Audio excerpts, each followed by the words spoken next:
Salve, salve pessoal! Vamos falar sobre domínios morfoclimáticos brasileiros. Domínios morfoclimáticos é aquela mistura das paisagens que acabam mostrando o Brasil aquilo que ele é.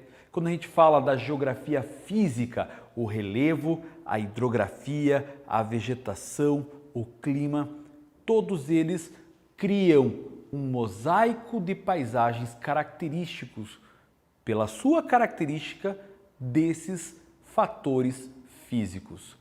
Essa ideia de reunir toda a geografia física nessa criação de paisagem foi feita por um geógrafo muito importante, Aziz Nassib Absaber, um geógrafo que se preocupou em reunir as características naturais e levar isso para a forma com que a paisagem é mostrada para todos.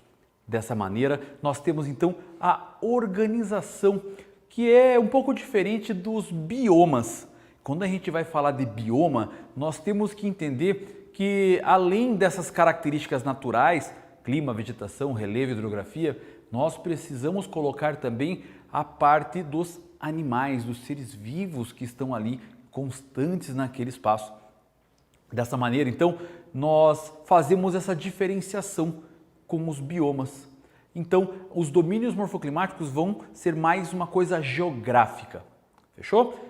Nas aulas de ciências, vocês vão ver parte dos biomas, tá? Que vai ser próximo disso que estamos falando.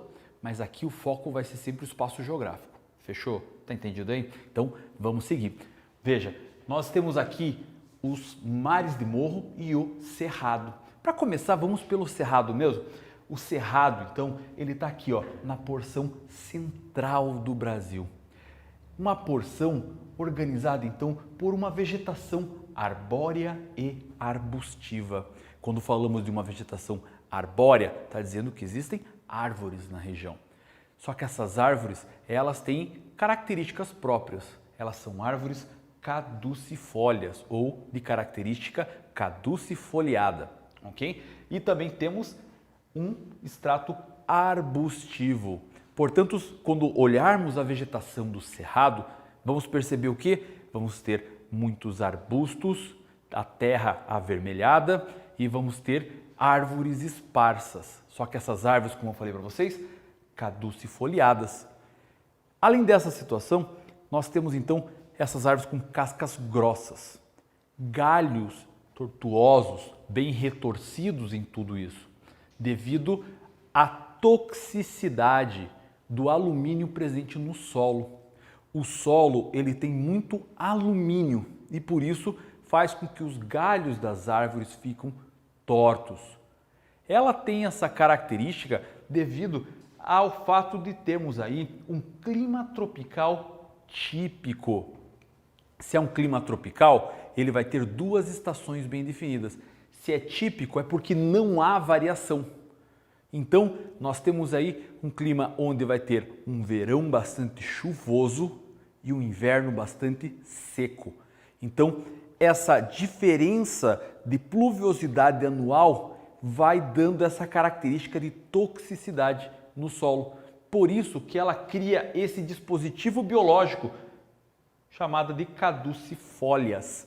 As caducifólias, então, quando chega a época da estiagem e da seca, ela tira as suas folhas, ela deixa cair essas folhas. Árvores de folhas caducas, elas caem das árvores e ela fica, então, hibernando, dormindo, o galho seco, esperando até as chuvas voltarem. E quando volta, é o espetáculo da natureza.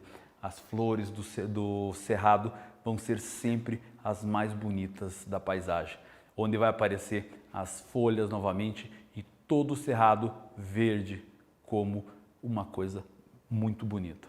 Vamos perceber aqui também, gente, que essa situação vai ter a influência da massa equatorial continental. a massa que surge na região aqui, ó, do domínio morfoclimático amazônico, que ela vai gerar uma influência de umidade aqui, formando um corredor que vem até aqui os mares de morros, que é uma região que nós chamamos também de rios voadores. A umidade vindo aqui da Amazônia vai ser carregada para todo o cerrado e para a região dos mares de morros, formando então a zona de convergência do Atlântico Sul. Essa região então vai ter uma importância na formação da umidade aqui na época do verão. E quando temos essa umidade, numa região onde temos o Planalto Central brasileiro, vai ser uma parte onde vai distribuir as águas. Esse domínio do Cerrado é conhecido como um grande divisor de águas do Brasil. É aqui onde vai ter a formação da bacia do Rio Paraná, da bacia do Pantanal que vai aqui para o Paraguai, a bacia do Paraguai, nessa região, onde nós temos aqui a bacia do Rio Amazonas, vai mandar aqui os seus rios lá pro Amazonas, vai ter então aqui alguma parte do São Francisco que vai ser mandado para esse lado. Nós temos então aqui o grande divisor de águas do Brasil. Essa característica se dá justamente devido ao fato de que aqui nós temos as chuvas frontais. As massas, elas podem vir seja aqui da região amazônica, mas vai entrar em confrontação, em frentes também com a massa polar vindo daqui, ou também a massa tropical atlântica e a tropical continental. Isso vai ser uma área onde vai ter grande formação de frentes na época do verão. E isso vai gerar bastante chuva. Ela tem rios intermitentes? Não, não tem rios intermitentes, porque essa característica faz com que haja uma baixa de chuva, mas os rios nunca vão ficar com leito seco. Assim, então, temos a característica do cerrado, formado, então, por essas características. O clima tropical, determinando os fatores da vegetação, os fatores da organização hidrográfica e também a forma com que a chuva vai acontecer nesse ponto. O cerrado é muito bonito, porém, hoje em dia, ele está com grande parte de sua vegetação, grande parte do seu domínio já destruído pelo homem, pela ação do homem. Grande parte deles já serviu aqui para a transformação de pastagens e também foi substituído por fazendas de soja. Essa plantação de soja na região já ganhou grande parte de todo esse domínio morfoclimático. Continuando nessa história, nós temos então o domínio morfoclimático dos mares de morro. Mares de morro, o professor Ab Saber, ele chamou dessa maneira devido ao fato de ele morar aqui no interior de São Paulo. E quando ele olha as montanhas, os morros na região, ele tem formato de colinas arredondados, formando ondas que se assemelham ao mar, um mar de morro. E é dessa maneira com que ele classifica essa paisagem, formada por uma região onde temos a Serra do Mar em contato com o litoral. Então, todo o litoral e a Serra do Mar dando a característica para o mar de morro. Ele vai ter aqui como principal vegetação a floresta tropical, que é uma floresta latifoliada. Do grego lati ou latus significa amplidão.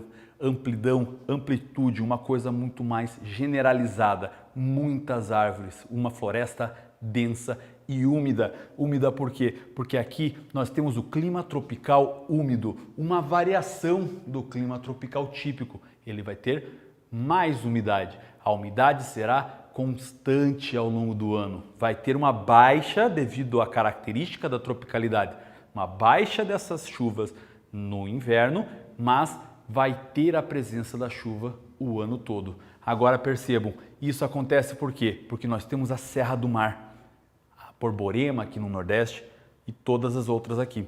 Então, a massa tropical atlântica que vai tentar chegar nessa região aqui vai ser bloqueada pela Serra do Mar, formando a chuva orográfica. A chuva orográfica, então, vai ser o quê? Um barramento aqui, ó, dessas massas úmidas que vêm do litoral.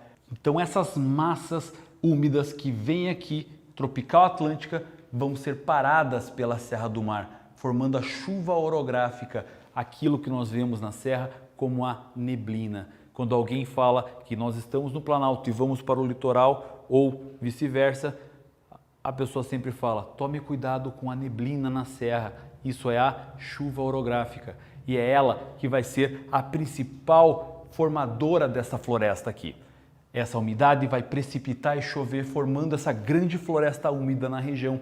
O que vai vir para o outro lado vai ser uma massa quente e seca, dando origem às áreas de transição aqui e também na Caatinga, um outro domínio morfoclimático.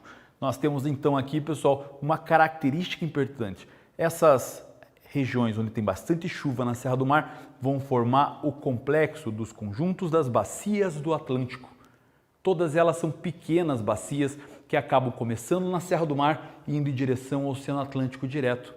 Vale destacar aqui algumas, como por exemplo o Rio Ribeira, o Paraíba do Sul, na região de São Paulo, o Rio do Nunes, aqui no Paraná, o Rio Itajaí-Açu, em Santa Catarina.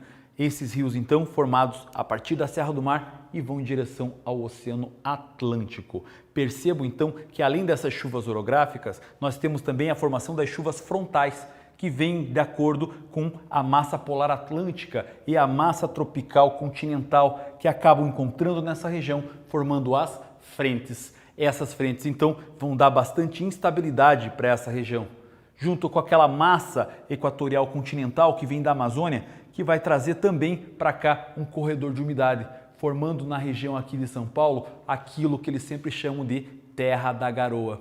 Essa Terra da Garoa acontece devido às chuvas frontais existentes aqui. Dessa maneira, então, temos a formação dessa paisagem que nós chamamos de mares de morro. A Mata Atlântica, que é uma das mais devastadas historicamente no Brasil, pois é onde foi formado toda a urbanização primária brasileira. As maiores cidades do país estão dentro do domínio de mares de morro. E isso acontece também devido à exploração econômica lá do início da colonização, a exploração do pau-brasil, a retirada da vegetação para a produção de cana-de-açúcar, a retirada dessa vegetação para a produção de café no interior de São Paulo e também a formação dos grandes centros urbanos. Dessa maneira, então, nós temos a representação desse domínio e falamos um pouco sobre esses dois importantes domínios, o Cerrado e o Mares de Morro. Eu espero que você tenha entendido essa aula. Muito obrigado por ter assistido até aqui. Tchau, tchau.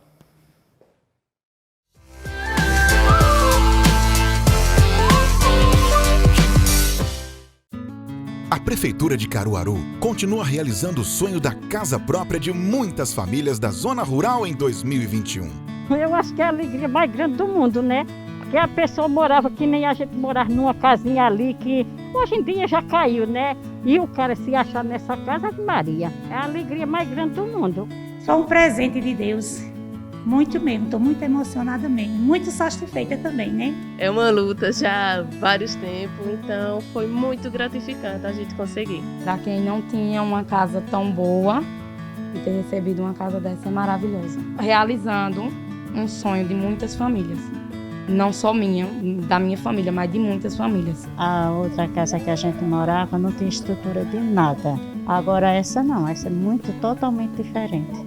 Muito digna de uma pessoa morar. É vida nova, é sonho realizado, é esperança de dias melhores. Prefeitura de Caruaru, fazendo o futuro agora.